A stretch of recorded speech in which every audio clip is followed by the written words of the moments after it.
सोमवार को एक धार्मिक जुलूस के दौरान भड़की हिंसा से राज्य का माहौल गर्मा गया है।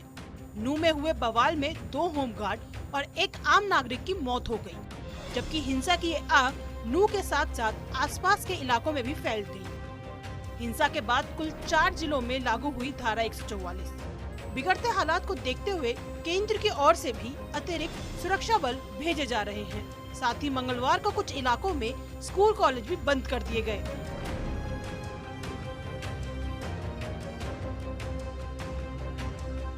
दरअसल नूह में विश्व हिंदू परिषद यानी वीएचपी ने ब्रिज मंडल जलाभिषेक यात्रा निकाली थी। इस यात्रा में हजारों लोगों की भीड़ शामिल हुई। राज्य के अलग अलग हिस्सों से लोग यहां शामिल होने के लिए पहुंचे थे। समाचार एजेंसी पीटीआई के मुताबिक इस यात्रा को भारतीय जनता पार्टी की जिला अध्यक्ष गार्गी कक्कड़ ने गुरुग्राम के सिविल लाइंस इलाके से हरी झंडी दिखाई थी। जुलूस के साथ एहतियात पुलिस की एक टुकड़ी भी तैनात थी। लेकिन मामला तब बिगड़ा जब हिंसा की खबरों के बीच एक नाम फिर से गूंजने लगा और वो नाम है मोनू मानेसर का। दरअसल खबरें ये सामने आने लगी कि इस यात्रा में मोनू मानेसर भी शामिल होगा। मोनू मानेसर ने रविवार को वीडियो जारी कर ऐलान किया था कि वो इस यात्रा में शामिल होगा। तभी से इसको लेकर इलाके में तनाव का माहौल था। ये वही मोनू मानेसर है जिसका नाम इसी साल फरवरी में जुनैद और नासिर के जले हुए शव भिवानी के एक कार के अंदर मिले थे। उनके परिजनों ने जो एफआईआर दर्ज करवाई उसमें मोनू का भी नाम था। परिजनों का आरोप था कि गौ तस्करी के शक में जुनैद और नासिर की हत्या खुद को गौरक्षक बताने वाले लोगों ने की है। इसी को लेकर मेवात के लोगों में गुस्सा था। लोगों का कहना था कि मेवात में यात्रा काफी समय से निकाली जा रही है और इसको लेकर किसी को कोई आपत्ति नहीं है। आपत्ति सिर्फ मोनू मानेसर के इस यात्रा में शामिल होने को लेकर है। इसी के बाद नूह में एक समुदाय के लोगों ने इस यात्रा का विरोध किया और तनातनी के बीच पत्थरबाजी शुरू हो गई।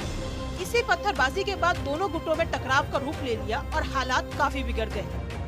सोमवार दोपहर को शुरू हुई हिंसा में 2 होमगार्ड और एक आम नागरिक की मौत हो गई, जबकि 15 से ज्यादा लोग इस हिंसा में घायल हो गए। हिंसा में होमगार्ड नीरज और होमगार्ड गुरसेवक शहीद हुए हैं। घायल हुए पुलिसकर्मियों का इलाज मेदांता में हो रहा है। विश्व हिंदू परिषद के जुलूस को रोकने के लिए भीड़ ने जब पथराव किया तब जमकर बवाल हुआ और गाड़ियों में आग लगा दी। दुकानों और घरों में भी आग लगाने की कोशिश की। नूह में जब हिंसा भड़की तो आसपास के इलाकों और केंद्र की ओर से अतिरिक्त सुरक्षा बल भेजे गए। नूह से सटे सोहना इलाके में भी बवाल हुआ। यहाँ उन्मादी भीड़ ने गाड़ियों पर पथराव किया। इतना ही नहीं, जो सुरक्षा बल नूह के अतिरिक्त सुरक्षा देने के लिए जा रहे थे, उनकी गाड़ियों को भी निशाने पर लिया गया। आपको जो हरियाणा में कानून व्यवस्था है उसी के ऊपर कुछ बात करना चाहता हूँ। मेरे से पहले भी साथियों ने हाउस में इस पर बात की है। मैं माननीय मुख्यमंत्री जी से, उप मुख्यमंत्री से, गृह मंत्री से, भाई चुप रहकर डर जा रहे, ये पूछना चाहता हूं कि जो गौ रक्षा के नाम पे गुंडे आपने मेवात में भेज रखे हैं, इतने बड़े बड़े हथियार आपने दे रखे हैं, मैं आपको टेबल भी करूंगा, ये किस आधार पर हथियार दे रखे हैं आप लोगों ने? क्या मुसलमानों को मारने के लिए दे रखे हैं आपने? ये क्या पुलिस नहीं है जो आपने कानून बनाए हैं, जो गौ हत्या करता है उसको कड़ी से कड़ी सजा दे सके? ये क्या कारण है? मैं आपको बताता हूं, इन गुंडों ने जो गौ रक्षा के नाम पर मेवात में हमारे 3 लोगों की नए लड़के नौजवानों की जो मौत जान लिए, उसके जिम्मेवार कौन है? ये हरियाणा सरकार है, गृह मंत्री है, डिप्टी चीफ मिनिस्टर है, मुख्यमंत्री हैं। क्यों लगाम नहीं लगाते हैं वहां जाकर के? मैं आपको बताना चाहता हूं कि अभी इन्होंने 4 घटनाओं को अंजाम दिया है।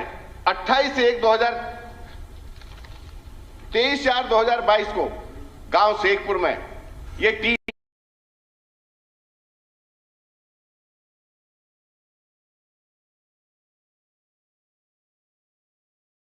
हमारे मेवात के लोग हैं, कुछ जींद से आते हैं, कुछ रोहतक से आते हैं, गांव शेखपुर में जाते हैं, हथियारों को ले जाते हैं और एक गाड़ी होती है पंचायत डेवलपमेंट की HR 70D 4177, उसमें जबरन वहां से लोगों को उठा के गौशाला ले जाते हैं, वहां मारते हैं, फिर पुलिस को हैंड ओवर करते हैं। और जो परिजन होते हैं उनकी एप्लीकेशन को भी एसपी साहब नहीं दे सकते।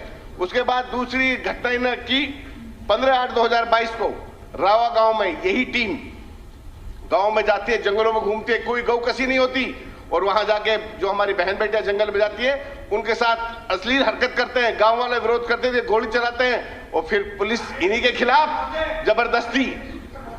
भाई डट जा रहे, जब बोलिए क्या होगा? भी मेरा टाइम है। 31 तारीख को नूह में घटना हुई, बहुत ही एक दुर्भाग्यपूर्ण घटना है। इस घटना के होते ही जब हमको पता लगा तो हमने अपने पुलिस के सब उच्च अधिकारियों को, डीजीपी साहब, ADG CID, ADGP law and order और अन्य आसपास के जिलों से भी पुलिस फोर्स को तुरंत वहाँ रवाना किया। दोपहर 2 बजे के आसपास की ये घटनाएं हैं। घटना इस प्रकार हुई कि वहाँ समाज की एक यात्रा जो हर वर्ष निकलती थी उसका आयोजन किया जा रहा था और कुछ लोगों ने एक षड्यंत्र रच करके उस यात्रा पर आक्रमण करना शुरू किया और आक्रमण न केवल यात्रा पर बल्कि पुलिस के ऊपर भी उन लोगों ने किया, जिसके परिणाम स्वरूप यात्रा को भी भंग किया गया और बहुत से स्थानों पर आगजनी की घटनाएं हुई, गाड़ियां जला दी गई। निश्चित रूप से एक बड़े षड्यंत्र का कहीं ना कहीं हिस्सा लगता है। अब काफ़ी मात्रा में मैं कह सकता हूं कि पुलिस ने और जो केंद्र सरकार की ओर से हमने निवेदन किया था, वहां से जो केंद्रीय सुरक्षा बल 16 कंपनीज़ वहाँ पहुँच चुकी हैं, 30 कंपनीज़ हरियाणा पुलिस की भी वहाँ पहुँची हैं। इन सब ने नूह में स्थिति को सामान्य किया है। आसपास के ज़िलों में भी छुटपुट घटनाएं जो हुई थी, चाहे वो पलवल की हैं, गुरुग्राम की हैं अथवा फरीदाबाद की हैं, उन सब पर काबू पा लिया गया है। सब जिलों में शांति स्थापित इस समय की गई है। फिर भी एहतियात के तौर पर वहाँ कर्फ्यू लगाया गया है। कुछ जिलों में 144 धारा भी लगाई गई है।